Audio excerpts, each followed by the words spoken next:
Season চেঞ্জের সঙ্গে সঙ্গে আমাদের আবেগের জগতের একটা পরিবর্তন হয়, মুডের পরিবর্তন হয়, আমাদের স্লিপ রুটিনের পরিবর্তন হয়, খাওয়া দাওয়ার অভ্যেসের পরিবর্তন হয়, আর কখনো কখনো কিন্তু আমাদের যে সাইকোলজিক্যাল ডিমান্ডগুলো বা নিডগুলো থাকে সেই নিডেরও পরিবর্তন হয়।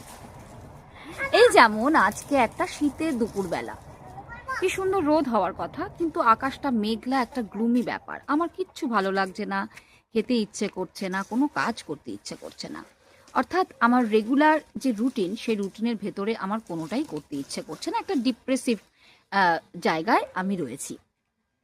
আর সিজন চেঞ্জের সঙ্গে আপনাদের যাদের মুডের পরিবর্তন হয়, সেটাকে আমরা সাইকোলজিক্যাল ভাষায় যেটা বলি সেটা হচ্ছে সিজনাল এফেক্টিভ ডিসঅর্ডার। যদি খুব বেশি করে আমাদের আবেগের জগতের পরিবর্তন হয়, তাহলে হয়তো এই ডিসঅর্ডারটা আমাদের আছে।